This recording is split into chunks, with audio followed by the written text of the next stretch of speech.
que cuándo se entregaba. Y más que entregarla, aunque sí hay que subirla también, pero esa sería la que íbamos a defender el lunes. Y sería ya como el último round antes del examen que va a ser en martes. Yo quería trabajar sistemas híbridos, que es como un poco en realidad el objetivo, y varios de los artículos que yo le puse tienen sistemas híbridos. Una sentí que quedaba poco tiempo y otra la forma en la que estoy preparando la va a ser para ver qué tecnologías se pueden mezclar con otras y qué significaría un sistema híbrido.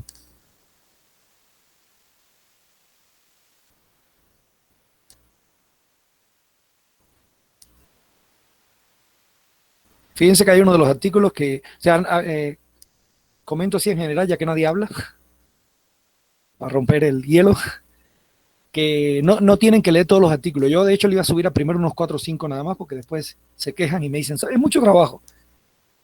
Pero en realidad dije, mira, ahí está todo.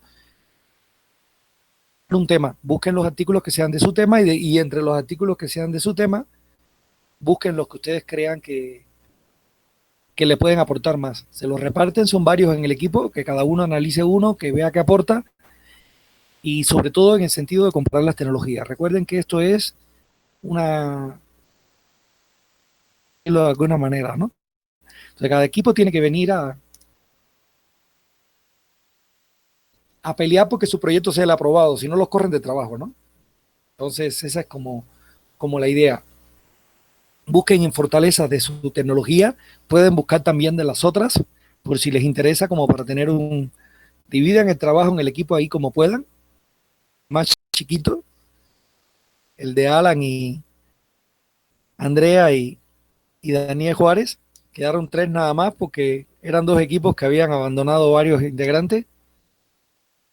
Los otros sí son ya de 5 hasta de 6. Entonces, repártanse ahí las tareas para que los temas que le tocaran fueran los mismos que ya habían preparado, en algunos casos, no siempre, en presentaciones anteriores, para que también les sea un poquito más sencillo. Pero fíjense, por ejemplo, comparen la bibliografía que yo les estoy mandando, salvo algunos artículos que encontré por ahí, que hay uno que ni siquiera sé qué cosa es, un capítulo del libro, ¿qué? Pero los demás casi todos son revistas científicas. Fíjense que hay revistas científicas que son 100% dedicados nada más al almacenamiento de energía. Y lo que le busqué son reviews, porque los reviews o los artículos científicos normales quizás todavía para ustedes están pesados, porque se enfocan en características muy particulares o muy específicas. O sea, no sé, en una celda de combustible de óxido sólido, pues yo quiero mejorar el ánodo. Y entonces estoy estudiando los materiales con conductividad protónica. Entonces ustedes leen eso y a lo mejor se van a perder un poco, ¿no? Entonces los reviews estos tienden a tener, sobre todo al principio, que no tuvieran tanta carga científica, como un panorama general de la tecnología, explican qué cosa es, te dan como una visión. Entonces esa es la ventaja que tienen cuando uno no sabe mucho y quiere investigar sobre un tema. Yo les recomiendo que busquen los artículos de revisión porque los ayudan, le dan como ya un pasito adelante. Entonces yo digo que ya comencemos, ya somos 14, ya somos más de la mitad. ¿Y cuál era el equipo? Por favor, ayúdenme porque ahí sí ya, que a última hora saltó ayer, que dijo que tenía que irse temprano. ¿Me ayudan? ¿Qué equipo era? Según yo, Éramos nosotros, era el profe. 7, ¿no? ¿Eh? Sí, éramos nosotros. Ajá. Entonces, pues, ¿empezamos? Sí, ¿Sí están los tres? sí, Perfecto. creo.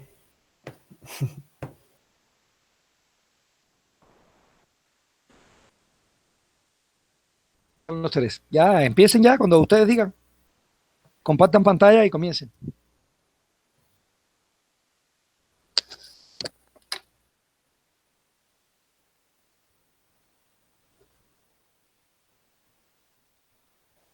Ya ven mi pantalla, profe. ¿Mm? Chip, ya se ve la pantalla. Va. Mm, bueno, nosotros somos el equipo 7, conformado por Ariel, Julio y su servidor, Jorge. Y le vamos a hablar de los sistemas de almacenamiento de energía. De bueno, comenzamos. Hablar sobre los Compressed Air Energy Store, que son los sistemas de almacenamiento de energía a base de aire comprimido. Bueno, se denominan CAES. Son sistemas que acumulan energía potencial normalmente en un comportamiento subterráneo. Una presión que va de 4 a 8 megapascales en periodos de crítica para posteriormente utilizarlos para mover la turbina de un pico cuando la energía sea requerida en periodos de alta demanda. Aire comprimido estos combustibles para quemarse y hacer girar la turbina. Bueno, básicamente hace como aquí lo muestro, se capta el aire como cueva, por así decirlo, y aquí es donde se almacena el aire, y de ahí y es donde se giran y pues se crea así energía eléctrica. Que es un periodo de almacenamiento largo. Se estipula que es a más de un año. La frecuencia es de 20 a 40 años, 4 horas del día, mm, fuentes intermitentes de energía y también funciona como una energía de reserva. También una ventaja, por así decirlo, como destacable es que poco costo y poca necesidad de mantenimiento. Y bueno, también otra ventaja es que este es un sistema no es intermitente, al no depender de factores climáticos. Entonces, es un sistema en el cual, como lo pusimos, funciona como a base de energía, pero de reserva. Desventajas. Una desventaja su principal desventaja es que requiere una carga subterránea. Su mayor dependencia es un factor geográfico, más que nada. Solo son factibles para plantas eléctricas que funcionen a base de turbina de gas, provocando que no pueden utilizarse en plantas como las nucleares, eólicas o solares fotovoltaicas. Para el proceso de combustión que hace funcionar el generador se necesitan grandes cantidades de combustible. Por consecuencia, el sistema emite gases de efecto invernadero. Es baja si se le compara con la de otros sistemas de almacenamiento de energía. Jules, creo que te toca. Sí. La eficiencia de este tipo de sistemas, bueno, en la práctica normalmente va del 25 al 45% más o menos, pero podemos mejorar esta eficiencia, bueno, haciéndolo con algún otro tipo de sistema, como por ejemplo un sistema de energía solar térmica. Entonces ahí ya reduciríamos un poco el consumo de energía al poder calentar con un intercambiador de calor del aire, y por eso, bueno, aumentaría un poco la eficiencia.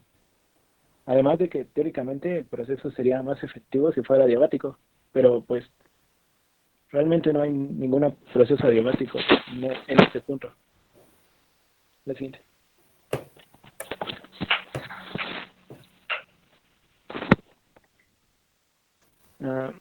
La siguiente.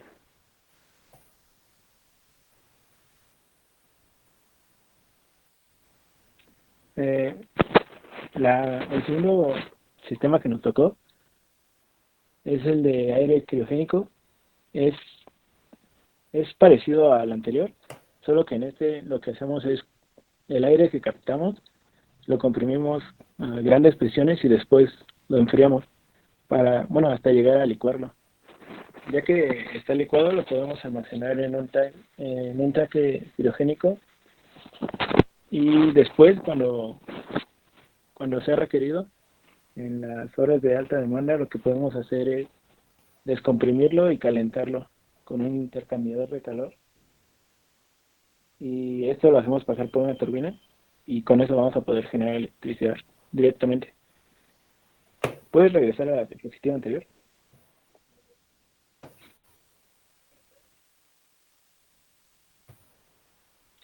El diagrama particular sería más o menos este, donde en el punto cero tenemos el compresor, que ahí es donde se empieza a captar el aire. Luego tenemos el enfriador y después tenemos un intercambiador de calor, que en esa parte se saca un poco del calor que tiene el aire hacia el ambiente. Después pasa hacia el tanque criogénico y ahí ya, bueno, viene una vertiente que va por el lado de arriba, que es para descomprimirlo a la hora de utilizarlo.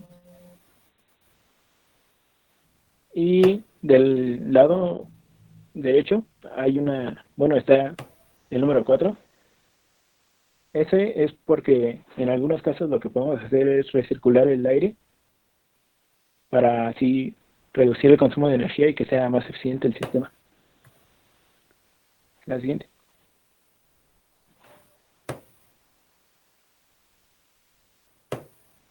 La que sigue. Y es lo que, bueno, les comentaba.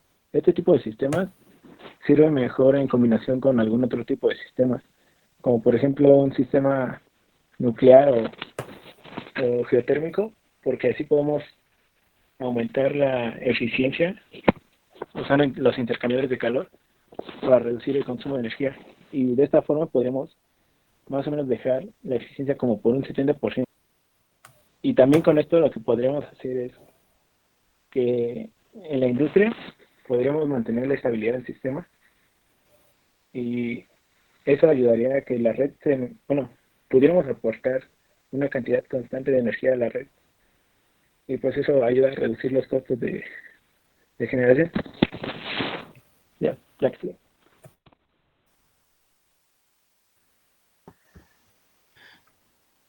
Bueno, aquí podemos ver un diagrama un poquito más explicado de el funcionamiento de lo que sería un sistema de almacenamiento de energía por aire criogénico.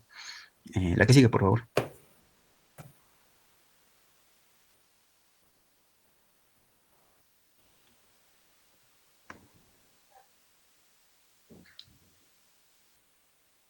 Bueno, aquí una gran ventaja de su uso es que podríamos, bueno, el aire que se utiliza es el atmosférico, entonces ahí no tiene ningún costo, por así decirlo, el material que se está utilizando.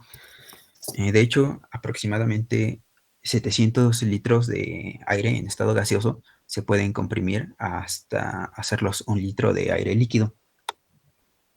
Una gran ventaja que presenta este proceso en comparación al anterior que vimos de aire comprimido es que bueno, es más fácil reutilizar el frío que se utilizan a lo largo del proceso.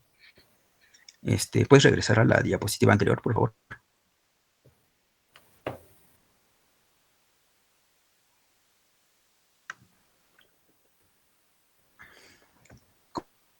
Podemos ver del funcionamiento es que jala aire del ambiente, lo limpia y después se va al compresor. Después del compresor se va al enfriador, donde si seguimos el flujo a la derecha, se va al separador y después se va de estar ahí bastante en algún periodo de alta demanda energética, se saca del... Entonces, como está almacenado a una temperatura bastante baja, por el orden de los menos 150 grados centígrados, pues simplemente se sale de almacenamiento y el simple hecho de llevarlo a temperatura ambiente, pues hace que pase por su punto de ebullición a ser gaseoso. Entonces, bueno, ese proceso lo podemos encontrar en el evaporador, se conoce como expansión. se le agrega más calor para que se logre una expansión más eficiente y pues ya tendríamos como producto de salida ese aire a grandes presiones que ya se usarían para mover la turbina. La que sigue, por favor.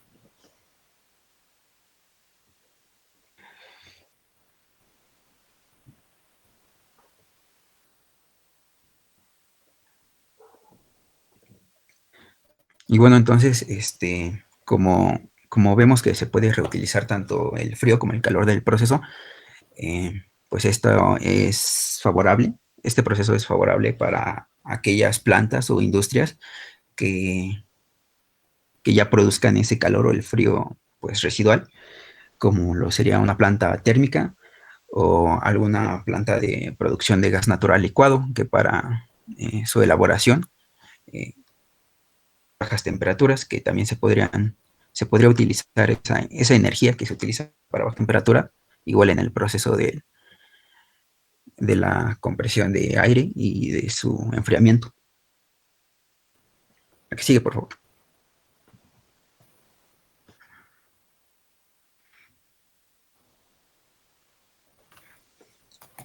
Bueno, otra de las ventajas también es que a diferencia del aire comprimido, pues no genera emisiones teóricamente de gases de efecto invernadero, ya que solo pues trabaja con aire y en cambio el sistema anterior de aire comprimido con combustibles fósiles para quemarlo, por lo tanto, pues la cantidad de gases de efecto invernadero.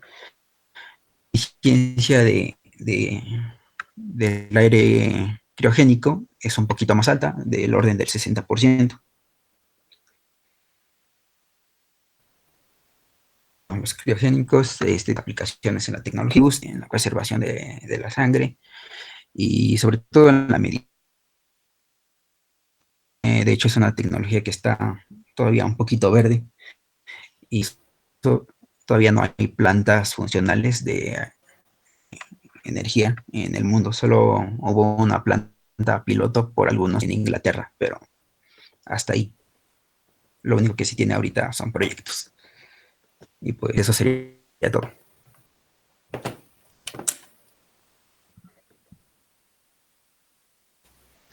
Bien, chicos, ¿dudas o comentarios? Yo tengo una duda, bueno, sí, cuando sobrecalientan el gas, ya cuando lo están sacando del compresor, ¿para qué lo sobrecalientan?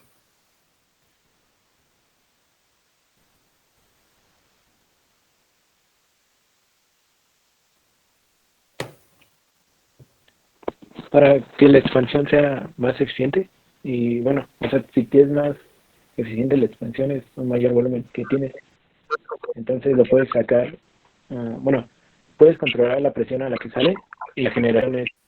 Ok, gracias. Yo quiero llamar la atención de algunas cosas. Y fíjense que esto es importante porque esta es la forma en la que va evolucionando el mercado energético mundial. No sé si a principio uno pensaría que el planeta de los humanos pensaban que el almacenamiento era un problema solamente en el área y de energías renovables intermitentes como la eólica o la solar. Pero si ustedes se dan cuenta, muchos de los sistemas de almacenamiento que nosotros estamos viendo se están pensando hacer para aplicarlos a centrales térmicas, para aplicarlos a centrales nucleares, o están hechos. Entonces, el almacenamiento no es un problema exclusivo de las energías intermitentes. Y aplicar una tecnología de estas, a veces sí te sube un poco el costo, pero te mejora la eficiencia del proceso. Entonces, por ejemplo, eso es un problema grave que yo veo en México. México es un país muy maquilador. México invierten en cosas, o sea, compran y venden. Y ellos saben que lo que yo compro en el momento que lo vendo tengo la ganancia. No invierten en desarrollo tecnológico o en mejorar tecnología. O sea, prefieren en vez de contratar una empresa mexicana, y eso ya nos ha pasado con algunas empresas que trabajan algunas tecnologías, que nos hemos acercado a ellos que tienen una planta había una empresa que tenía una planta de celdas solares y la compraron y no pudieron echar a andar. nosotros la fuimos a ver y le dijimos, oye, nosotros le hicimos un presupuesto. Bueno, yo estaba residual, yo no era participante, yo no era el principal del proyecto. Pero bueno, fuimos y le dijimos, ¿sabes qué? Aquí está el presupuesto, nosotros te echamos a andar la planta. Y ellos dicen, no, ¿sabes qué? Y si no sale, mejor gasto 5 veces ese dinero y compro una planta nueva. Entonces, eso en México, por ejemplo, cambiar esa mentalidad es difícil, pero ustedes sí tienen que ir viendo que a veces vale la pena ponerle un poquito más de dinero a mejorar una tecnología, a ponerle un avance, y por eso es importante también conocer los sistemas de almacenamiento. Esa es la diferencia, por ejemplo, la diferencia entre una central termoeléctrica convencional y una central de ciclo combinado es nada más hacer un cambio en la recirculación de las cosas. Y eso yo se lo quería enseñar unos videitos por ahí que tengo, pero ya les tocará en 2 semestres, verán detalle. Entonces, pero todo depende de esto, o sea, entender estos conceptos, no tienen que aprenderse todas las tecnologías de memoria, pero sí tienen que saber que existe, deben tener estas presentaciones siempre a mano como ingeniero, no es una materia que tomaron guarden algunos de estos trabajos es importante que los guarden y los tengan ahí como, por si algún día trabajan, y yo espero que sí, como ingeniero en energía de verdad, y disculpen que lo diga así, pero hay gente que trabaja, tiene un puesto de ingeniero, pero lo que hacen es muy técnico, que ustedes puedan manejar estas cosas. Entonces, sí, chicos, acuérdense, vean el examen anterior, ya vieron cómo es, distintas tecnologías. Tienen que tener, yo le voy a mandar estas presentaciones también en PDF integrado, tener como una tablita, porque si no, no les va a dar tiempo a hacer el examen en el tiempo que está establecido. Una tablita donde ustedes sepan dónde está, en qué orden está cada una de las tecnologías y cuáles son las características fundamentales que tienen. Eso es como una enseñanza que así general que le doy cuando veo este tipo de trabajo. La otra cosa es, por ejemplo, si nos vamos a la diapo que estaba explicando Cetina, que era una de las últimas. Un momento, por favor. Ahí uno ve cómo uno trata de aprovechar siempre los calores residuales, que eso es lo que estaba diciéndole yo, que se parece mucho. Ajá. O sea, yo aprovecho acá el agua que sale del tanque de criogénico. Yo no, bueno, no, es que yo no le di a ustedes. Yo el año pasado, cuando sí le di a algunos grupos estructura de la materia, le llevaba nitrógeno líquido, ¿no? No sé si lo han visto alguna vez. Uno lo tira y es líquido, y cuando lo tira, las bolitas enseguida se evaporan, ¿no? Echa humo como efectos especiales, ¿no? Y básicamente el problema es que el nitrógeno no es líquido a temperatura ambiente, ¿no? Entonces no hace falta un calentamiento, que era lo que estaban diciendo. En la medida en que tú lo sueltas, él enfría el ambiente. Entonces yo puedo utilizar ese frío, o sea, yo puedo dejarlo que él se enfríe y a inyectarse de cambiador de calor, o puedo agarrar ese flentar el agua que sale sobrecaliente de la turbina, y es un poco, fíjense como hay flechitas ahí que regresan a los mismos dispositivos y que vuelven a pasar. Esos son intercambiadores de calor. Y los intercambiadores de calor los usan continuamente para aprovechar el calor que sale de un proceso, utilizarlo en otro. Y esos pequeños detalles es lo que te permite subir en un 1, 2, 3, 4% la eficiencia. La diferencia, repito, entre una central térmica convencional y una central de ciclo combinado es hasta un 10% de eficiencia, y a veces hasta más, depende de cómo esté funcionando la central. Y todo se basa en esto, en poner intercambiadores de calor, en aprovechar el fluido que sale de un lugar y en vez de tirarlo al ambiente, si sale caliente, aprovecharlo para calentar algo, o si sale frío, aprovecharlo para enfriar algo. Entonces, eso es clave en la ingeniería moderna, en el desarrollo de tecnologías nuevas, en el trabajo por la mejora de la eficiencia. Otro comentario que quiero hacer es que muchas personas, sobre todo los que son ambientalistas y ya fanáticos, y pasaba en el documental del planeta de los humanos, quieren que desaparezca el petróleo y que de un día a otro ya nosotros trabajemos sin petróleo. Y eso es un error, o sea, ustedes tienen que entender que eso es un error. Nosotros vamos a buscar, si ustedes se fijan, por ejemplo, en la primera presentación, aprovechaban la energía eólica para comprimir el aire y inyectárselo a una central térmica. El chiste no es quitar de golpe el petróleo. Si yo puedo reducir en una planta un 30% la producción de petróleo, un 50% eléctrico, a lo mejor lo voy a cargar con electricidad que viene de una central eléctrica, que aún así hay más eficiencia, pero bueno, pero un 20% del tiempo yo lo voy a cargar con energía solar, ya es ganancia que uno va haciendo, y en la medida que las tecnologías se vayan implementando y se vayan desarrollando y se vayan haciendo económicas, nosotros entonces podemos ir haciendo una transición paulatina. Pero no hay transición de golpe, no hay transición de golpe. Yo quito el petróleo y mañana empiezo con puras energías renovables. Mensaje que ustedes tienen que tener claro, creo que lo tienen, porque de los comentarios que hicieron del documental lo tenían muchos, pero yo quería reforzarlo. No sé si sobre alguna de estas tecnologías tiene preguntas. Recuerden que yo les voy a preguntar cosas sobre esto.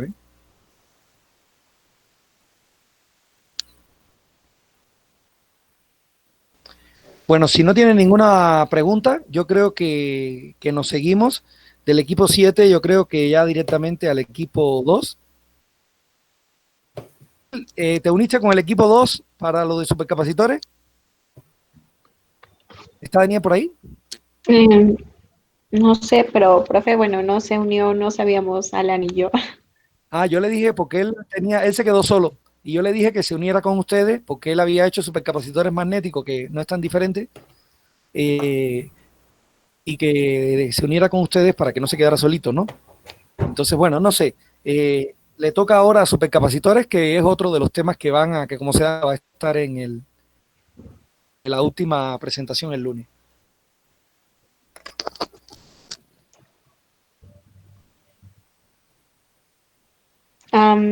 No sé si ya se está compartiendo mi pantalla. Va. Sí, ya se ve. Sí, ya se ve. Ya se ve. Gracias, amigos.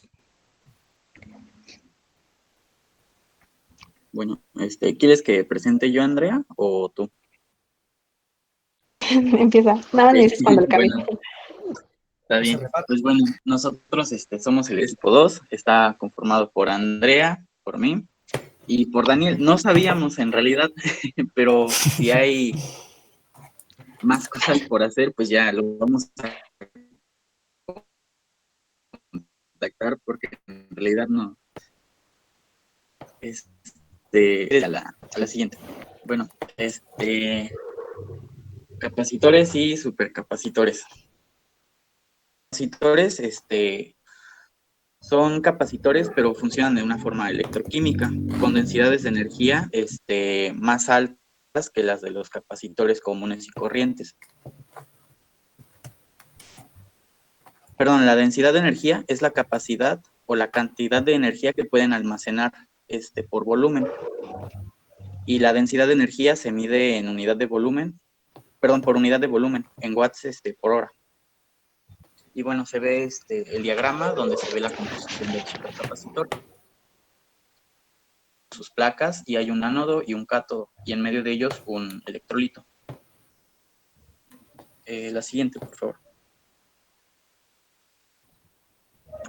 Aquí hay un esquema o un modelo de circuito equivalente de un y se compone, bueno, de un capacitor, y en paralelo está conectada una resistencia RP. Esta modela la pérdida de energía debida a la autodescarga del capacitor. También hay una resistencia en serie, RS, en los procesos de carga y descarga. Y por último, hay una bobina o un inductor que también está conectado en serie. Completa el modelo dinámico del capacitor. Y bueno, en un supercapacitor, la RP, la que está en paralelo, siempre es mucho más alta que la RS, la que está en serie.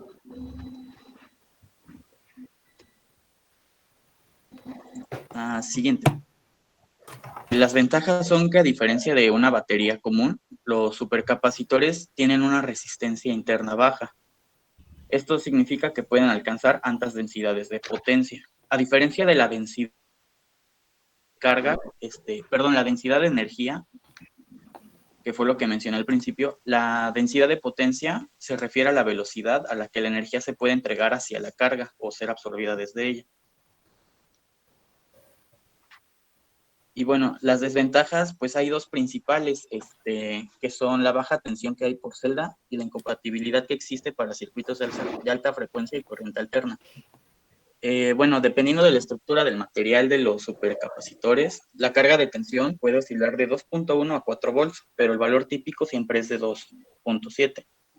Ya si se requiere una mayor tensión, un mayor voltaje, entonces se tienen que conectar varias celdas en serie. La siguiente. Bueno, profe, nosotros teníamos una duda porque también teníamos el aire comprimido, pero pues nos saltamos a lo siguiente. Ok. Entonces no lo voy a mencionar porque mis otros compañeros todavía.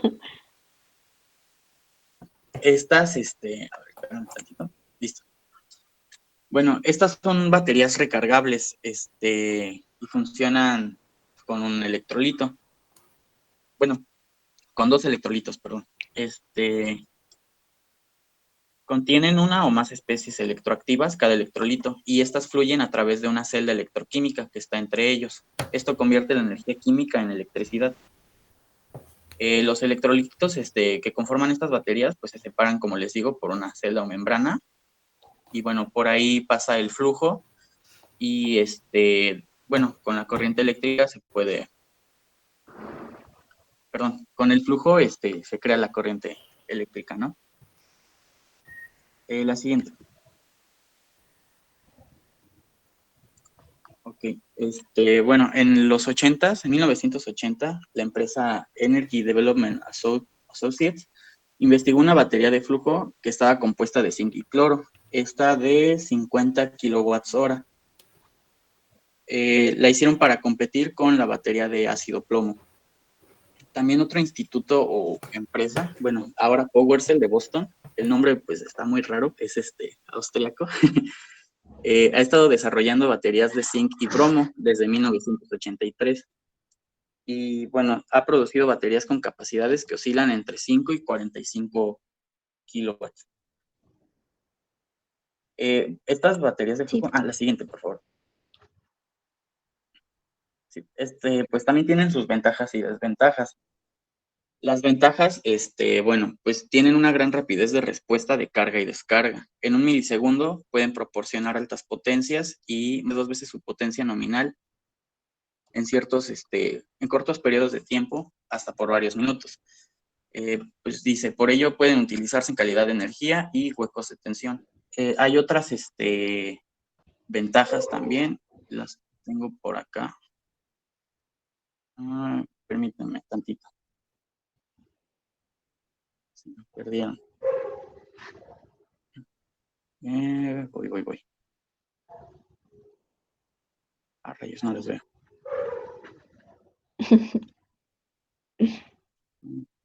Perdón, estoy buscando. Es que ya las tenía. Excelente. A ver, ahí voy. Listo, acá está. Bueno, su vida útil es elevada, superior a 10,000 ciclos. También requieren de un bajo mantenimiento para mantenerse funcionales. Y la recarga de estas baterías, perdón, es rápida, porque nada más hay que sustituir el electrolito o revertir la reacción redox. Y bueno, pues también están, bueno, otra ventaja, perdón, es que pueden operar a temperaturas cercanas a la temperatura ambiente, por lo tanto no se calientan o cosas así. Y bueno, ahora sí las desventajas, como las baterías de flujo redox son nuevas relativamente, todavía les falta mucho desarrollo. Entonces, pues aún hay muchas cosas que mejorar, ¿no? ¿Qué otras desventajas? Bueno, también los electrolitos pueden ser tóxicos. Son muy grandes, eso sí, son demasiado grandes, entonces ocupan demasiado volumen y eso también puede ser contraproducente dependiendo para qué o en dónde se estén utilizando. Hace que son más complejas porque hay que utilizar bombas o sensores y, bueno, gestionar bien el flujo y todo esto. Y ya. Vale. Bueno, también están las baterías secundarias y algo que me llamó la atención, bueno, de todo esto, es que pues parte de estas, del funcionamiento de las baterías que ha hablado Alan y los capacitores y supercapacitores es que llevan una base de una reacción de electroquímica. Entonces, bueno, las baterías secundarias, pues, como lo menciona aquí, es que convierten la energía química contenida en eléctrica y tienen que llevar una reacción o reducción. Y pues ahí hasta lo puse en color, porque debe de tener un cambio de electrones entre dos polos. Es como, no sé, como las pilas también funcionan, pero hay una diferencia entre las pilas y las baterías. Y pues bueno, es que las pilas y las pilas pueden generar electricidad a partir de reacciones químicas y solamente pues por dos polos. Y pues las secundarias, las baterías secundarias, tienen que ser cargadas de otros medios, o sea, que tienen que hacer el intercambio por óxido de reducción para que éstas puedan generar energía eléctrica. Y pues, bueno, aquí es como lo que había mencionado Alan, tiene el ánodo o el polo negativo reacciona en forma de, o sea, se oxida, pues porque hay una liberación de electrones y el cátodo o el polo positivo que se muestra es el que sufre una reducción, o sea, de oxidación y, bueno, gana electrones. De estas mismas también existen varios tipos de baterías secundarias y pues una de ellas es la estándar y ahí como lo menciona, tiene una de 2 volts y pues tiene alta efectividad electroquímica. Realmente pues no es tan bajo, pero tampoco tan alto, pues tiene un intermedio del 60% de potencia y en todas las baterías secundarias. Eh, es la siguiente. Y también aquí hasta arriba menciona su desventaja del anterior. Tiene un peso de plomo y pues una energía específica más bajo del rango de 30 a 50. Y algo que también llama la atención es que, bueno, hay una diferencia entre estas y una pila convencional. Pues bueno, una pila tiene un aerogenerador y pues como ya lo dije, puede generar energía, pero solamente es por tiempo limitado, dependiendo a la empresa que lo haya construido, y una batería no. También las pilas secundarias, bueno, las baterías secundarias pueden recargarse revertiéndose la reacción y la mayoría es porque es una batería de plomo y ácido, que es la que más se utiliza. Las baterías modernas se quiso cambiar como los componentes, por así decirlo, no sé. Estas se conectan en serie y también se pueden utilizar en automóviles, pero para eso tienen que tener una batería que contiene de 3 a 6 pilas conectadas en serie para que esto pues funcione. Y bueno, su densidad de esta batería moderna es de un 25% más alta que pues, de una celda de níquel, ¿no? Su autodescarga es alta porque está del 4 al 5% por día y pues chido. También están las baterías especiales en esto y pues bueno, estas son las que tienen un ciclo de vida pues menor, o sea, aquí lo menciona que es más pobre, es mucho más pequeño y son pues más prácticas, ¿no? Pueden alcanzar una resistencia interna muy baja y pues una densidad también y pues aquí es lo que les mencionaba, que son muy útiles para los fines aeroespaciales e incluso pues militares. Por eso yo creo que también su ciclo de vida es más corto, la resistencia interna es muy baja. Este tipo de baterías todavía son modificadas porque su resistencia tiene que ser aún mayor, pues ya que son para militares y aeroespaciales, pero pues aún sigue en investigación y en constante renovación, por así decirlo. Pues también están las baterías de alta temperatura. Estas, bueno, pues como lo dice, pues la alta temperatura es que aguanta aún mayor y pues la celda logra descargarse a 300 y a 400 grados centígrados. Em, Algo que me pareció también interesante es que las baterías de flujo también cuentan como una batería secundaria, pues por el funcionamiento y por los materiales mm, por lo que está como conformado. Y algo interesante de esta batería de alta temperatura es que pues aquí se incluye las sales de sodio y pues se encuentra en la naturaleza, es más barata y pues no son tóxicas. El azufre es un material de electrodo positivo y pues existe una combinación dentro de la celda. Y creo que eso es todo. ¿Alguien tiene alguna duda, compañeros?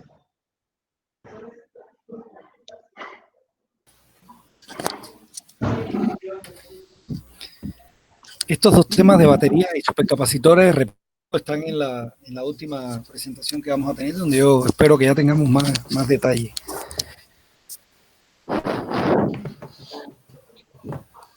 No. Yo voy a comentar un par de cosas nada más. Todos los dispositivos que está mostrando acá, tanto supercapacitores como baterías, están todos con un material, con un electrolito en el medio, que básicamente es un dieléctrico. Y esa es como la idea general. La idea de un capacitor, y esto lo comento porque es la forma en la que he ido evolucionando. ¿Cuál es la ventaja de un capacitor? Y eso nosotros, por ejemplo, si ustedes tomaron electricidad y magnetismo conmigo, si hicimos en clase, que son muy rápidos. Eso tiene ventaja y desventaja. O sea, la ventaja es que se carga rapidísimo. La desventaja es que tú no le puedes poner un capacitor para cargar tu teléfono porque en 2 minutos ya te quedaste sin batería, ¿no?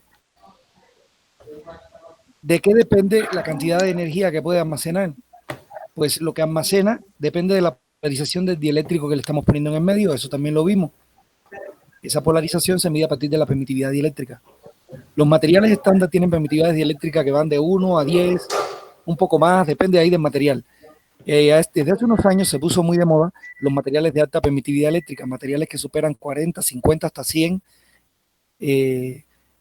o sea, varios órdenes de magnitud superior, 1 o 2 lo que tienen los materiales convencionales. Permite almacenar 1 o 2 veces más lo que almacena un material, pero aún así sigue estando limitado. La idea de los supercapacitores es trabajar con líquidos. Hacen como una mezcla donde introducen líquidos, crean doble interfaz dieléctrica ahí. Eso yo no sé si en algún momento después se podrá ver con calma. Y eso es lo que hace que al haber varias interfaces hay polarización en cada una de esas interfaces y uno puede almacenar muchísimo, aumentar muchísimo la cantidad de carga almacenada. Artículos que les mandé a los que le tocó supercapacitores, pues ya detallarán eso, que son ustedes mismos, ¿no? Podrán detallar un poquito más y hablar un poquito más del principio de funcionamiento. ¿Cuál es la diferencia entre un supercapacitor y una batería? La batería también tiene 2 electrodos y un electrolito en el medio, pero en un supercapacitor los 2 electrodos son iguales, o sea, da igual que tú te conectes por un lado que por el otro. Entonces, al final lo que almacena el dieléctrico no deja que pase nada. En las baterías, sí es importante, hay un ánodo, hay un cátodo y hay un material en el medio que deja pasar los iones, pero no deja pasar los electrones. El principio de funcionamiento de una batería se basa en algo tan sencillo como o lo que ustedes conocieron como potencial químico. Si yo echo perfume en una esquina de una habitación, a poco rato toda la habitación va a oler a perfume. ¿Por qué? Porque cuando hay mayor concentración de algo en un lugar y menos en otra, la naturaleza hace que los iones fluyan o que el gas, en este caso, o lo que sea, fluya de donde hay más hacia donde hay menos. Ese, por cierto, es el principio de funcionamiento también de la celda de combustible. En un lado hay oxígeno, en el otro lado no hay, y por eso es que el oxígeno trata de difundir a través del electrolito, ¿no? La característica de las celdas de combustible y de la batería, que es lo mismo, es que yo tengo, lo que se va a mover de un lado a otro es un material cargado. Por ejemplo, en una celda de combustible, pero lo mismo ocurre en una batería. En el ánodo, en una batería de litio, yo en el ánodo tengo litio metálico, no tiene carga. Él, para moverse a través del electrolito, tiene que pasar a litio más. ¿Y eso qué significa? Cómo el litio neutro pasa al litio más dejando un electrón en el ánodo. Y cuando llega al otro lado, le roba un electrón al cátodo para volver a pasar a litio neutro. Entonces, deja un electrón aquí y quita un electrón al otro lado. Por cada litio que pasa, hay un electrón que apareció en un lado y que desapareció en el otro. Y en la medida que sigan pasando iones de litio, van a seguir pasando, va a seguir aumentando la diferencia potencial. Entonces, yo convierto el potencial químico, que qué cosa es la diferencia de concentración. Tengo mucho litio poco litio en el cátodo. Esa diferencia de concentración de litio de un lugar a otro, y esa energía química que yo estoy convirtiendo se está convirtiendo en energía eléctrica. ¿Por qué? Porque el electrolito, como yo dije en las celdas de combustible, deja que pasen los iones, pero no deja pasar los electrones. Le dice, ustedes no, lo siento, no pueden entrar. Entonces ellos se acumulan, y si yo lo conecto a un circuito externo, entonces produce corriente. Es muy importante que ustedes entiendan esos principios electroquímicos. Se supone que en química inorgánica en el programa se pusiera algo de electroquímica, muy breve, pero por lo menos para que ustedes ya empezaran a tener una idea de estos conceptos. Es lo mismo para baterías, repito, que para celdas de combustible. Esa es la idea. Convierto el potencial químico, que no es más que la diferencia de concentración, en potencial eléctrico. Yo quiero que ustedes repitan o que vuelvan a decir cuando hagan su presentación, que expliquen bien cuál es el principio físico, de dónde sale la energía. Es energía química la que se usa. Porque a mí todavía me pasa, le decía yo en una tesis maestría que estuve ayer, llegó un doctor y le preguntó al muchacho, pero ven acá, y el hidrógeno entonces, ¿cuál es la ventaja? Cuando tú quemas el hidrógeno, ¿qué? Y oye, no, la idea no es quemar el hidrógeno. Celda de combustible, que sin tener que pasar, cuando tú lo quemas, baja un ciclo térmico y ya estás limitando la eficiencia del ciclo de Carnot. Cuando tú lo trabajas electroquímicamente, tú no tienes ningún límite de eficiencia. Los límites de eficiencia te los va a poner la resistencia de los materiales, etcétera, etcétera. Y voy a hacer un último comentario. Con respecto a esto, ustedes presentaron al principio un circuito equivalente, muy comunes en los distintos dispositivos. ¿Qué es lo que se busca con un circuito equivalente? Procesos por separado. Por ejemplo, ellos ponían, al principio había una resistencia en serie. ¿Qué cosa es la resistencia en serie? Pues los electrones cuando vienen por el alambre y llegan al electrodo, pues tienen una resistencia, la resistencia de material. Todos los materiales tienen resistencia, es inevitable. Paralelo, esa resistencia en paralelo es indeseada. ¿Porque qué significa esa resistencia en paralelo? Que hay electrones que pueden pasar directamente del ánodo al cátodo. Cuando un electrón pasa, precisamente la idea del electrolito es que no pasen los electrones, es separarlos, pero ningún electrolito es perfecto.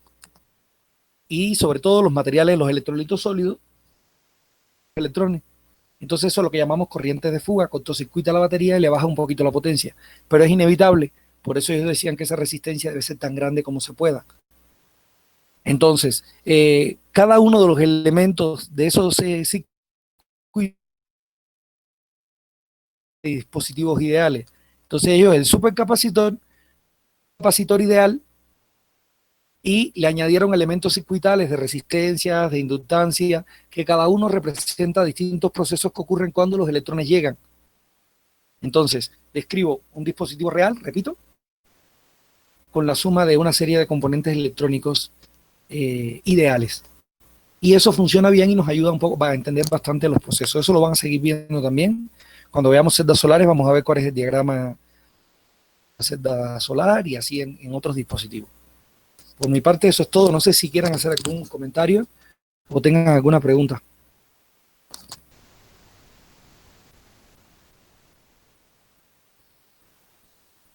Nada. Bueno, las baterías de flujo también son un área interesante, pero como bien dijeron, está en desarrollo. No tienen sentido para utilizarlo en una computadora, porque son grandes, pero son de las que en teoría se piensa que podrían competir con el hidrógeno para el almacenamiento a gran escala de la energía en una gran central solar o en una gran central eólica o algo así, donde las baterías normales no tienen mucho sentido. Y una cosa que quería comentar, las baterías se dividen en primaria y secundaria. Primarias son las que no son recargables y secundarias son las que sí son recargables. Es la forma más sencilla de decirlo, ¿no? O sea, todas las baterías que nosotros compramos en el súper y que cuando las usamos las tenemos que tirar son baterías primarias. Todas las que compramos y podemos seguir recargando después son baterías secundarias. Y ahí lo que cambia básicamente son los materiales de los electrodos que permiten que una vez en una batería primaria le decía que se basa en una diferencia de concentración. Tengo litio en un lado y en el otro no. Una vez que pasa al otro lado, reacciona con el cátodo y ya se queda ahí, no puedes hacer nada. Sin embargo, las baterías secundarias son baterías, y eso se ve muy bien en una de las presentaciones que tenía Adriana, creo que de las baterías de odio, o unas que puso al final, son materiales que son como porosos, donde el litio entra al cátodo, se almacena ahí, pero si yo le aplico una diferencia de potencial, lo puedo llevar de vuelta de nuevo al ánodo. Esa es como la idea.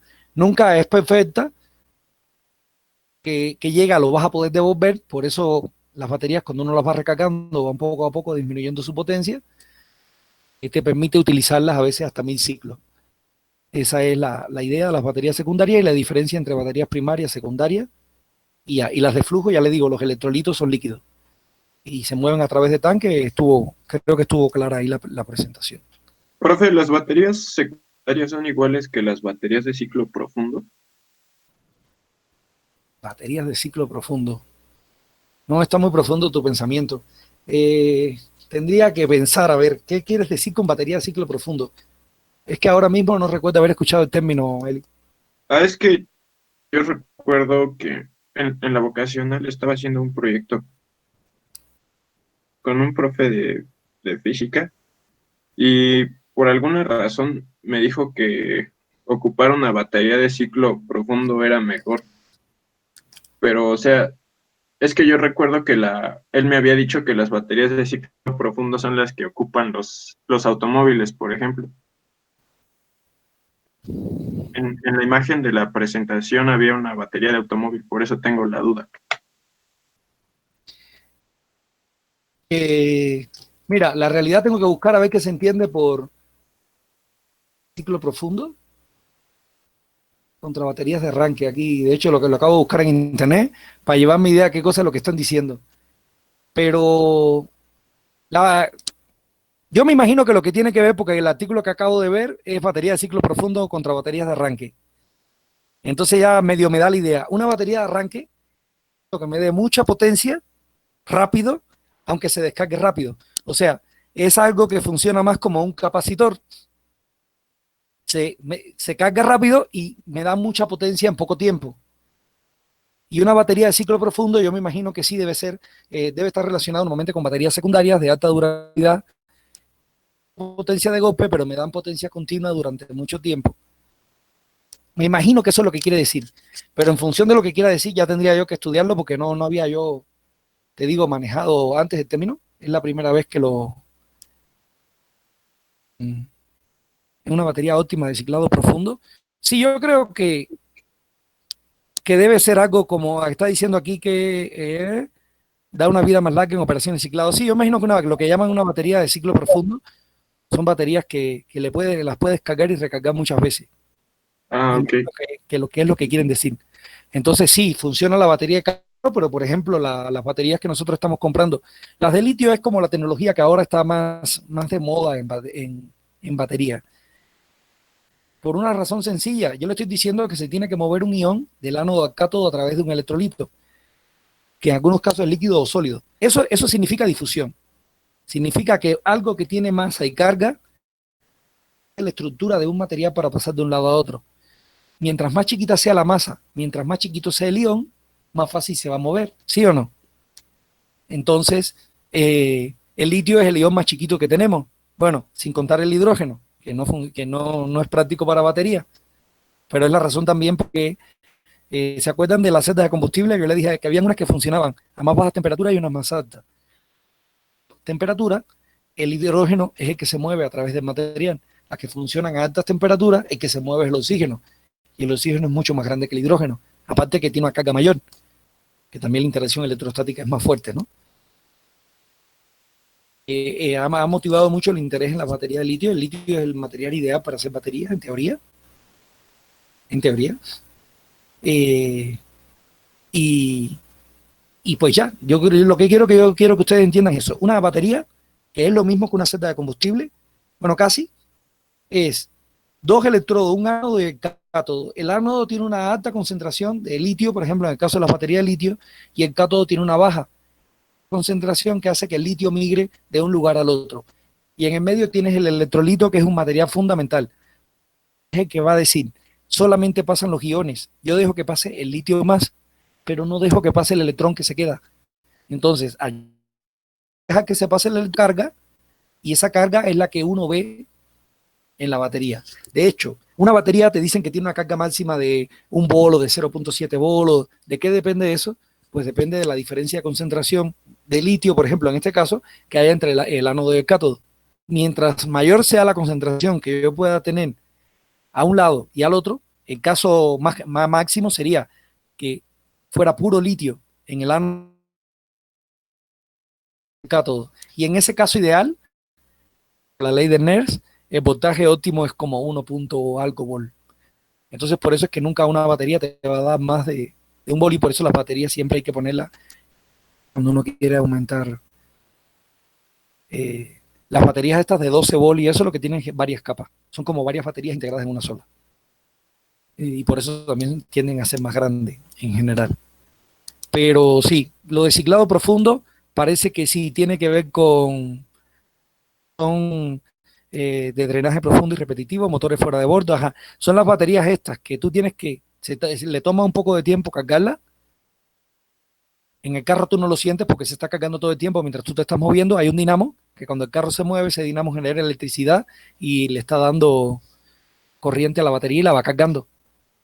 Por eso cuando la batería se te apaga, tú tienes que empujar el carro, dejar que la rueda avance y que ese dinamo genere la energía eléctrica necesaria para que sea el dinamo y no la batería quien te arranque el carro. Y ya una vez que el carro se esté moviendo, pues la batería se va cargando. Pero son baterías que en general llevan un tiempo de carga grande, pero también vete la carga que estás viendo. ¿Sí? Y redondeando con eso, los supercapacitores son como un intermedio entre capacitores. Bueno, no hay baterías porque al final ellos almacenan carga, pero precisamente por tener líquidos y materiales que son retardantes, es lo que hace que el tiempo de carga es un poquito, se cargan un poquito más lento que los capacitores normales, pero también se descargan un poquito más lento.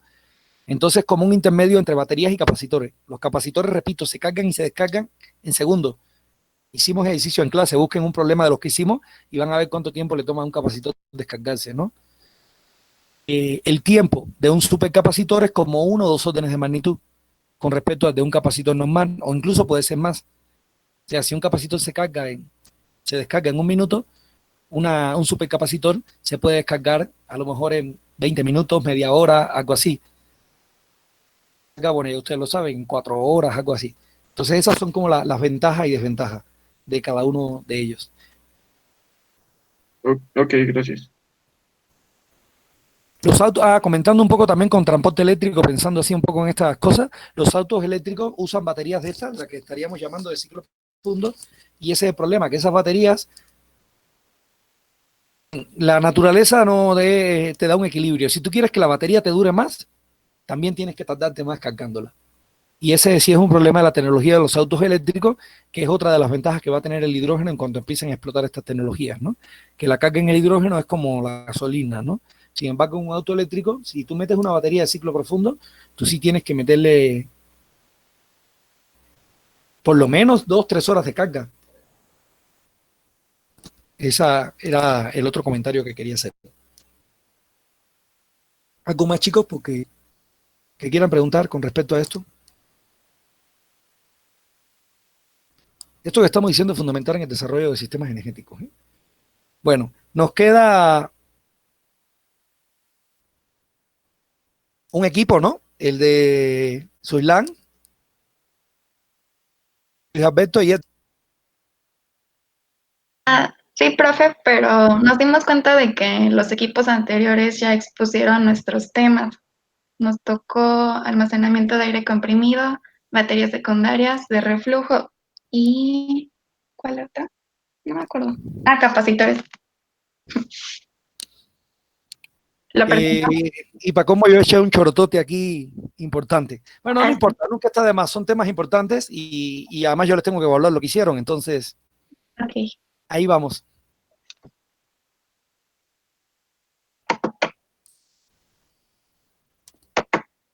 Sí, de hecho a Alan y a Andrea no les tocaba batería secundaria, era pura batería de flujo.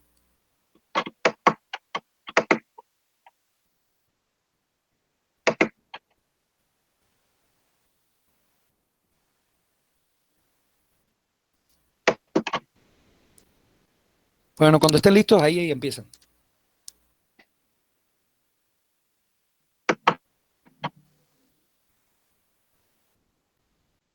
¿Sí se ve? Sí, Amix. Y ya. Sí.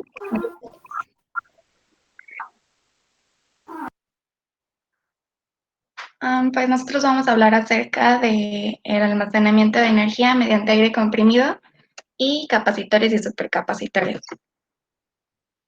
El almacenamiento de aire comprimido también se conoce como CAE, y esto es por sus siglas en inglés, que significa Compressed Air Energy Storage, y su principal funcionamiento es por medio de la energía eléctrica que nos la dan las energías renovables, que es intermitente, y comprimirla por medio de compresores en un depósito subterráneo, y descomprimir este aire y hacerlo pasar por una turbina conectado a un generador eléctrico, y así volver a obtener energía eléctrica.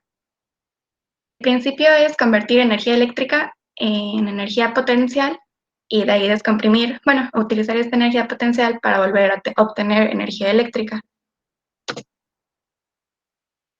Tenemos los elementos, que es una central de energía renovable, un compresor, un depósito de aire que puede ser natural, como lo es una mina o mantos acuíferos que ya no se utilicen, un recuperador de calor y una turbina, y acoplado a un generador eléctrico.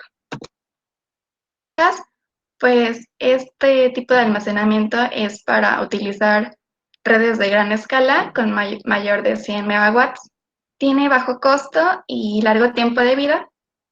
Estos tipos de almacenamiento también permiten la cogeneración de energía, y los costos de energía son bajos y su ciclo de vida es elevado. Y este almacenamiento reduce su costo debido a que, como ya tenemos los depósitos que pueden ser de tipo natural, ya no es necesario invertir en un espacio geográfico donde implemente este almacenamiento. Sus desventajas son que se requieren temperaturas y presiones altas para una regulación eficiente de todas sus condiciones y así aumentar la eficiencia. Para contrarrestar el punto anterior, existen cierta, como mencionó Zuli en la diapositiva, es que se puede ir aumentando el extractores de calor para que estos mejoren la eficiencia sin necesitar de estas altas temperaturas. La siguiente, Zuli.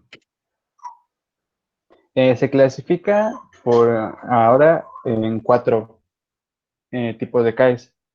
Los sistemas diabáticos, que funcionan como tecnologías híbridas, y que son en los que se ocupa más inyección de calor.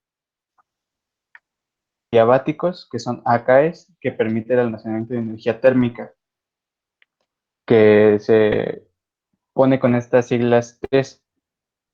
Las IKEs, que son sistemas isotérmicos, en donde generalmente se ocupan sistemas con volumen manipulable. Ahora investigación sobre microCAEs, que son para sistemas más pequeños, que podrían ser ocupados incluso domésticamente.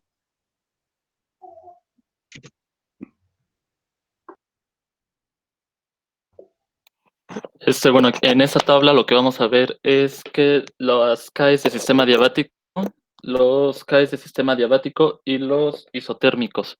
En la primera está la eficiencia actual por ciclo, que sería como la eficiencia real. Después está la eficiencia esperada por ciclo, la densidad de energía, el rango de potencia y el grado de desarrollo. Como podemos ver, los diabáticos ya tienen una aplicación y aparte pues, tienen su sustento por las demostraciones. Los adiabáticos siguen en investigación, al igual que los isotérmicos. La siguiente, Zuli, por favor. Ahora vamos a hablar de los capacitores. El capacitor es un dispositivo eléctrico pasivo usado para recolectar energía eléctrica generando una diferencia potencial. Eso se utiliza principalmente para suministrar energía en varios sistemas electrónicos y eléctricos. Los capacitores convencionales solo pueden cumplir los requisitos operativos de los circuitos con estructura simple y de baja carga, lo que dificulta el almacenamiento para circuitos de alta carga. Cabe mencionar que los capacitores se comportan de forma muy distinta en corriente alterna y corriente continua. Como ya hemos visto en las clases de teoría electromagnética, los capacitores en la electrónica se comportan de forma como si el circuito estuviera abierto, y una aplicación en la corriente alterna es que los motores, para que los motores trifásicos tienen lo que es un devanado primario y secundario. No es suficiente el hecho de suministrar energía al devanado primario para que el secundario se mueva y por ende pueda girar el motor. Entonces se conecta el capacitor para generar como así es como lo encontré, y está desfasado 90 grados y hace que pueda moverse más rápido el motor, y en otras aplicaciones en los motores eléctricos es para disminuir el pico de energía que se dispara al momento de encender un motor. Cuando tú enciendes un motor, necesita mucha energía de arranque, y luego esa energía en la industria pues es pérdida de energía porque ya ¿cómo se diría? Generaste un pico muy alto de diferencia de potencial, y eso pues es prácticamente pérdida de energía. Entonces utilizan los capacitores para disminuir ese pico de energía y por ende no gastar energía innecesariamente. La siguiente es los supercapacitores. Los supercapacitores de alto rendimiento también se conocen como supercapacitores, también llamados ultracapacitores. Es un capacitor de alta capacidad con un valor de capacitancia mucho más alto que los capacitores normales. Ese supercapacitor es un capacitor electroquímico con una densidad de energía relativamente alta, típicamente del orden de miles de veces mayor que un capacitor electrolítico. El estipulado es que su ciclo de carga es de 100,000 veces un capacitor normal. La siguiente, Soli, por favor. Y de lo que decía, y hoy en día los supercapacitores se utilizan ampliamente en muchos equipos grandes y pequeños con una gran capacidad de almacenamiento. Se aplica específicamente a fuentes de energía de reserva, tales como interruptores de vacío, instrumentos, cámaras digitales. Los supercapacitores vienen a reemplazar a los capacitores en algunos aspectos de la electrónica y de cuestiones eléctricas, porque como ya vimos, los capacitores únicamente sirven para corrientes muy pequeñas. En cambio, los supercapacitores ya son para corrientes un poco más altas. La siguiente. En comparación con los capacitores ordinarios, los supercapacitores se adaptan a la estructura y se optimizan en principio, pero el supercapacitor durante el uso es similar a la función de un capacitor convencional. De los nuevos dispositivos capacitivos se han centrado en aspectos tales como bypass, almacenamiento de energía, etcétera, que tienen un efecto regulador evidente en el funcionamiento del circuito o la carga de almacenamiento. La siguiente, sube. Bueno, solamente para recapitular, existen distintos tipos de capacitores en la electrónica, ya sean los cerámicos, de paredes plásticas, de aluminio y los electrolíticos. Y ya.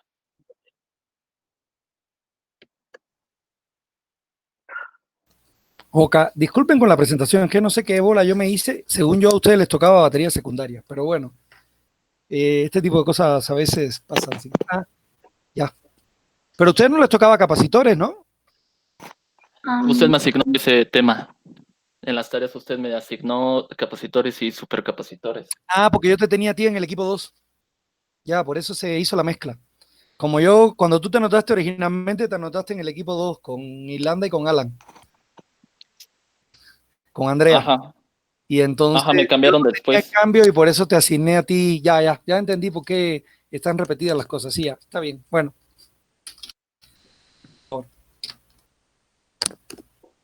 El almacenamiento de energía mediante baterías secundarias funciona mediante, ¿cómo se llaman? Se me fue el nombre. Reacciones, mediante reacciones reversibles. Esto es lo que permite que las baterías sean recargables, puedan llegar a eficiencias de ocuparse hasta 1000 ciclos, pero depende mucho de los materiales que se ocupen para los electrodos y como electrolito. Encontré una investigación reciente del 2018, creo, sobre investigación para mejorar los electrolitos y tenían problemas después de la quinta carga. Bajaba mucho el potencial que se podía obtener después de la quinta carga. Es el principal, como dijo el profesor, ese es el principal tema en las baterías secundarias, encontrar buenos electrolitos que ayuden a mejorar, generen menos potencial después de ciertos ciclos.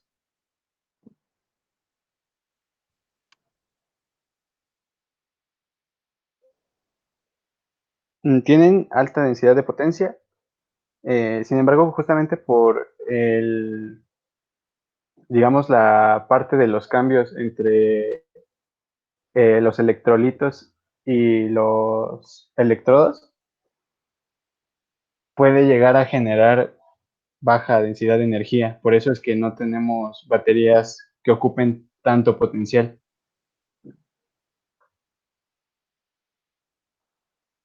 Lo siguiente es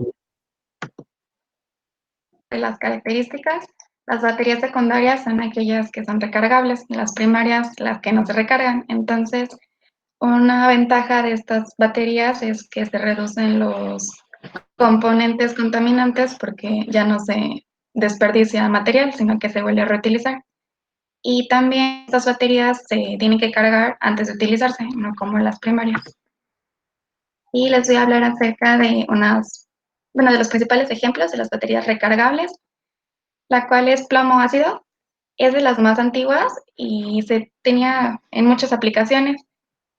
Y sus características es que es resistente, tiene un precio económico y tiene un recuento de ciclos limitados. Sin embargo, estas baterías, como ya son muy viejas, también se dieron cuenta de que eran tóxicas, pues el plomo sabemos que es tóxico y este no se puede desechar en vertederos. También existen las baterías de níquel-cadmio, que las conocemos bien, son las alcalinas más populares, son resistentes, duraderas, de carga ultra rápida, pero estas también están siendo reemplazadas porque el cadmio es venenoso. Características es que tienen una larga vida útil, alta corriente de descarga y pueden estar expuestas a altas temperaturas. La siguiente es la batería de dióxido de zinc o manganeso. Capacidades, estas baterías secundarias, porque existen también primarias, pero las secundarias tienen mayor capacidad. Su costo inicial es bajo y su ciclo de vida y capacidad de velocidad son limitados. Hablar acerca de las baterías de litio, que son como las más importantes. Existen varios tipos. En este caso voy a hablar de la de LiFePO4, que se utiliza en autos. Tiene mayor estabilidad, su ciclo de vida es mayor a 2000 carga y descarga. Su densidad de energía es de 90 a 100 Wh sobre kilogramo. Seguras, densidad energética y mayor coste. Las baterías de ion litio, y estas son muy utilizadas en teléfonos, tablets, laptops, altavoces. Utilizan un electrolito de sal de litio que permite la reacción electroquímica reversible, y de sus características es que permite que sea una pila ligera, que tenga capacidad energética elevada y resistencia a la descarga, y opera a un elevado número de ciclos de regeneración. Este tipo de baterías puede ser degradado por las temperaturas altas y puede causar destrucción por inflamación e incluso por explotación, hasta que explote. Y ya, va a dejar. Baterías de flujo redox son una tecnología de almacenamiento de energía eléctrica que fue desarrollada por primera vez por la NASA durante la crisis de los 70, Cabe mencionar que para esta época no eran comerciales. Las baterías tradicionales, esas baterías tienen paredes redox que pueden almacenar en tanques independientes y solo pueden reunirse cuando se necesita energía a través de una pila de celdas de conversión de energía. La siguiente, por favor, Soli. Cargan rápidamente sustituyendo el electrolito o revirtiendo la reacción redox. Por lo tanto, la capacidad energética del sistema está determinado por el tamaño de los tanques y la potencia por el tamaño del stack, siendo independientes ambos parámetros y escalables. Hay dos tipos de baterías flujos comerciales, las de vanadio y las de zinc. Cabe resaltar que existen otro tipo de baterías de flujos, simplemente que las de vanadio y las de zinc bromo son las comerciales y las otras siguen en investigación y desarrollo. La siguiente, Soli, por favor.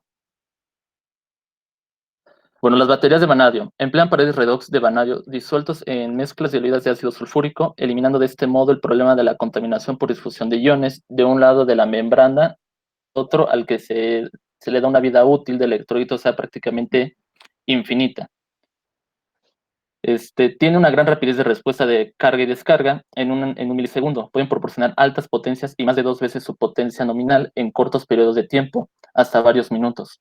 Por ello pueden utilizarse en calidad de energía y huecos de tensión. Además, el manejo es muy seguro porque la temperatura de operación es de temperatura ambiente, con una eficiencia del orden del 85%. Las desventajas de estas baterías se podría decir que tienen una baja densidad de energía por volumen y la complejidad del sistema en comparación con baterías convencionales. El hecho de tener que circular grandes volúmenes de electrolito con bombas limita la aplicación de sus sistemas en el sector transporte y en sistemas de control eléctrico. Es complejo y realmente muy costoso hacer este tipo de baterías. La siguiente, Soli, por favor. Bueno, y por último tenemos las baterías de zinc bromo. En cada celda de una batería de zinc bromo, 2 electrolitos diferentes pasan por electrodos compuestos de carbono y plástico en 2 compartimientos separados por una membrana de poliefina microporosa. El electrolito en el lado del ánodo, el lado negativo, es puramente base de agua, mientras que el electrolito del lado positivo también contiene un compuesto de amina orgánica que bromo en solución. El proceso químico utilizado para generar la corriente eléctrica aumenta la concentración de iones de zinc y bromuro en ambos tanques de electrolitos. Se informa que la eficiencia neta en la corriente continua de esta batería es en un rango del 65 al 75%.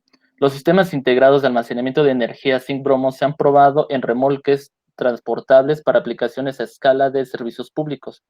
Se pueden conectar varios sistemas de ese tamaño en paralelo para su uso en aplicaciones mucho más grandes. Sin embargo, una de las desventajas y el elemento altamente oxidativo, el bromo, demandan electrodos celulares, membranas y componentes de manejo de fluidos que pueden soportar las condiciones químicas. Esos materiales son muy caros. El bromo es un material altamente tóxico por inhalación y absorción. Y bueno, eso sería todo de baterías de flujo.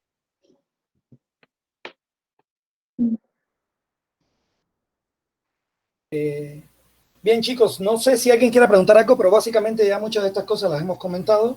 Ahí disculpen que hubo un inconveniente, hubo un cambio de equipo y yo no lo detecté. Y como mandé las tareas individuales, pues se las mandé a quien no era y por eso se repitieron los temas. Quedan pendientes algunos equipos que solo pusieron una presentación, no sé si la tienen por ahí. Yo mientras tanto quiero hacer algunos comentarios ya un poco más de forma. Cuando uno hace una presentación,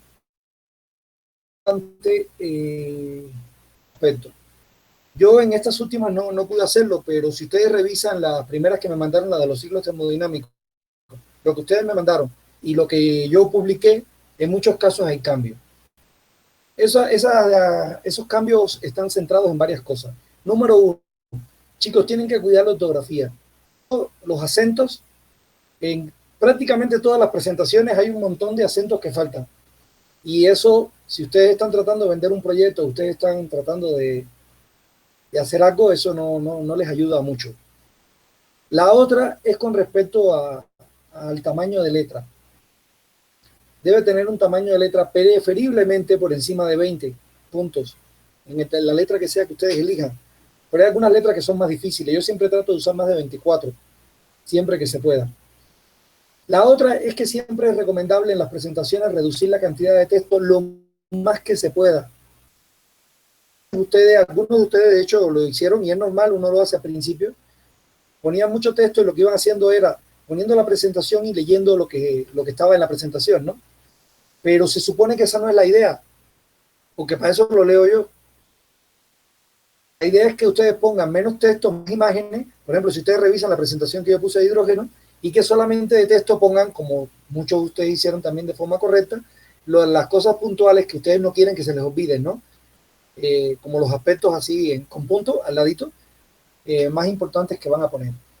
Porque también hay otra cosa, si su diapo tiene mucho texto, ustedes están hablando, pero hay una cosa que es instintiva, no sé si le pasa a ustedes, pero nos pasa a todos, que es que si hay algo que está ahí, yo me pongo a leerlo y mientras lo leo, le quito la atención a lo que estás diciendo. Entonces no escucho lo que me estás tratando de decir. Entonces pones a la gente a competir entre leer y escuchar. Y eso no... Entonces son algunos tips que yo les dejo, porque van a seguir haciendo presentaciones. Esto es muy importante. A mí me gustaría que ustedes sean personas que puedan pararse, presentar proyectos, defenderlos, a medida que puedan, en las materias que todavía me queden con ustedes. Estoy presionando a los profesores precisamente para fortalecer este tipo de trabajo y este tipo de cosas, porque son herramientas que ustedes van a necesitar si quieren ser realmente buenos profesionales, que es a lo que le estamos apostando nosotros con esta carrera. Entonces, esos son comentarios de forma. Ahora, se había quedado por ahí el equipo de Shai con resortes. Se había quedado por ahí también el equipo de Elis con rebombeo. Y no sé si alguien más. ¿Lo tienen al listo o cómo está eso? Sí, ya. Estamos listos. Empieza. Pues nosotros no lo tenemos listo. Podría ser mañana. Otro día. Es que la verdad nos confundimos y no preparamos el tema de los resortes, porque pensamos que el tema en equipos era solo el último. No, todos los dos. Bueno, yo tengo la presentación de ustedes, yo la subo y se la daremos por la presentación. Que por cierto, no, bueno, ya después veremos eso con calma. Entonces, bueno, nos quedaría entonces nada más una presentación que sería la de rebombeo, ¿no? Sí. Por favor. Ok.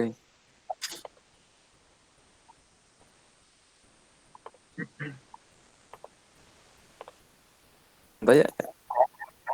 Sí, ya.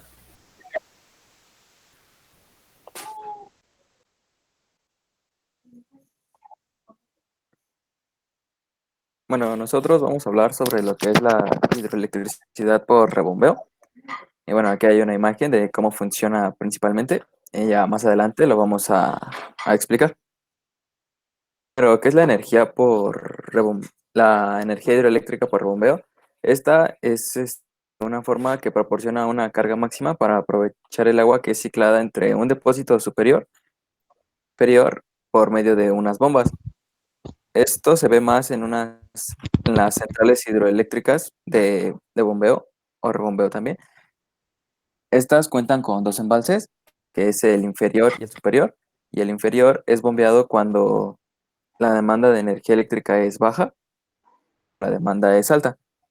Ya también estos funcionan de acuerdo a que si es de día o de noche, pero ya eso lo explicaremos más adelante.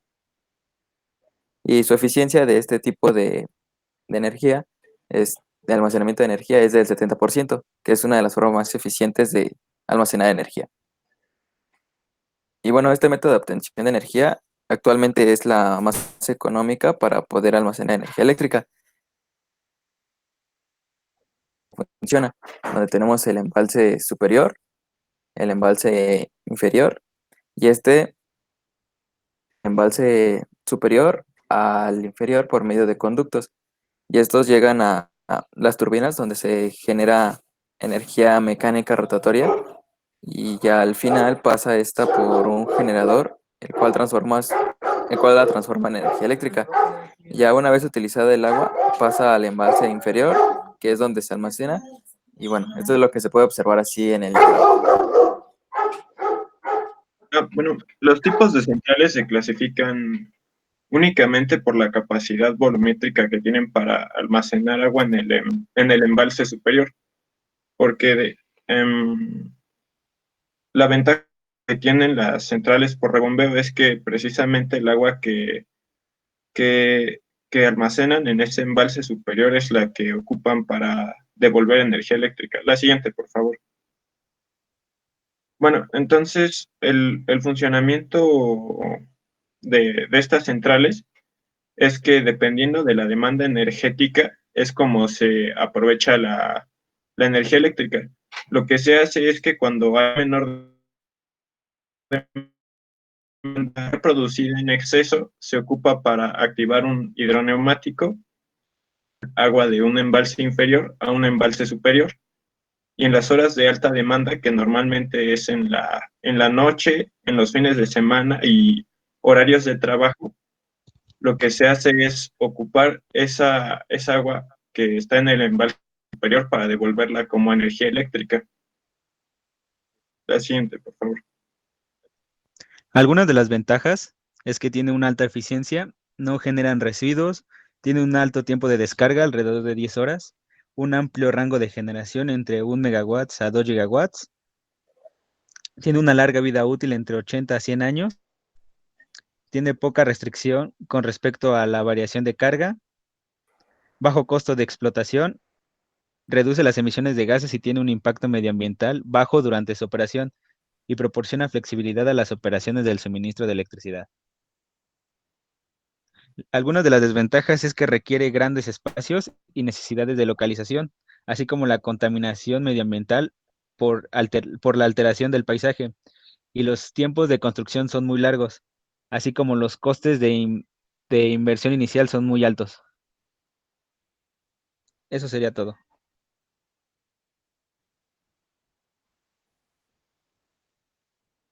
¿Dudas o comentarios?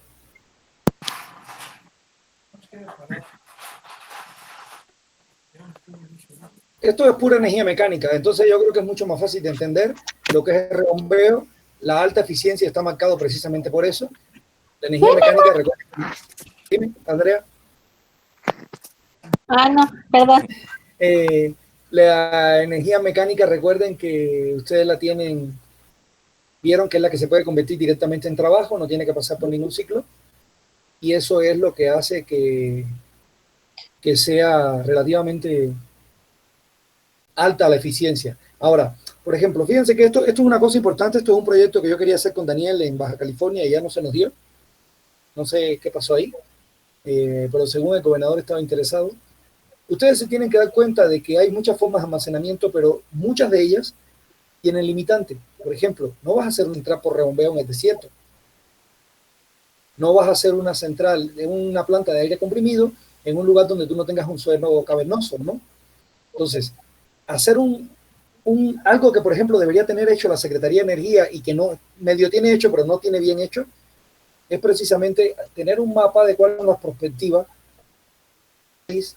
qué áreas tienen capacidad para generar algo y de las que tienen capacidad para generar, qué áreas tienen capacidad para almacenar también. Ok, repito, si las personas que se han dedicado a instalar energía eólica a gran escala o energía solar a gran escala hubieran instalado sistemas híbridos, la pudieran almacenar para mejorar un poco la estabilidad de la red, eso hubiera limitado la actitud del gobierno ahora de ponerle una cuestión que en cierto modo algo de cierto tiene, pero siempre detrás de todo eso es más política que otra cosa, de limitar esas grandes plantas argumentando problemas de estabilidad de la red. Entonces, lo ideal es que cada vez más uno vaya pensando en instalar las grandes plantas de energía renovable en algunos de estos sistemas de almacenamiento de los que ya existen, que son convencionales. ¿Te va a aumentar el costo de la inversión? Sí. En el rebombeo, fíjense que lo que están haciendo, estoy agarrando energía eléctrica para mandar la corriente para arriba, para mandar el agua para arriba, para después volver a generar energía eléctrica. Entonces, si hay un 70% eficaz, que yo voy a generar un 30% menos de corriente de la que yo gasté. Y ustedes dirán, ¿y eso qué sentido tiene? El problema es que el precio de la electricidad es el doble del precio de la electricidad por el día. Aunque yo pierdo un 30% de corriente, yo estoy ganando un 20% de dinero. Entonces uno tiene que conocer, yo no sé, supongo que ustedes sí saben que hay horarios pico donde la corriente vale más. Bueno, en las casas de fijo mientras estés con tarifa normal, ¿eh? Pero cuando ya es normal, el precio de la electricidad cambia en dependencia de la hora del día y de las condiciones. Entonces, eso, por ejemplo, son las cosas que hace que una empresa sea eficiente. Saber invertir un poco más, invirtiendo, calcular los tiempos de recuperación de la inversión, que eso es un aspecto importante que ustedes también deben hacer aquí en la carrera, cómo reutilizarlo. Si ustedes llegan a una empresa como ingenieros, ahí los contratan como, para que aquí apriete un botón, pero en un momento dado ustedes detectan que hay una oportunidad, se acercan al jefe y le dicen, oye, es que yo creo que tú estás montando esto, pero si tú montaras una planta de este tipo, tiene un costo de tanto, la inversión es de tanto, posiblemente el gerente de la empresa diga, oye, espérate, este tipo que hace haciendo un trabajo técnico, tú vente para acá de jefe de planeación, ¿no?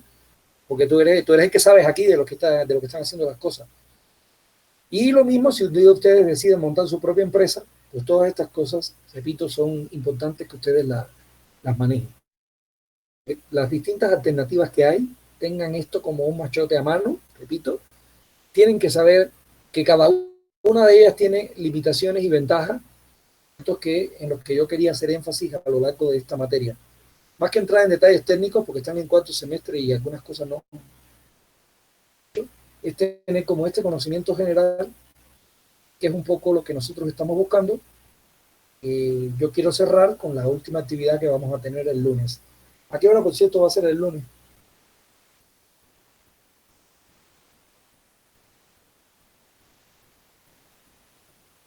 ¿Pongo yo la hora?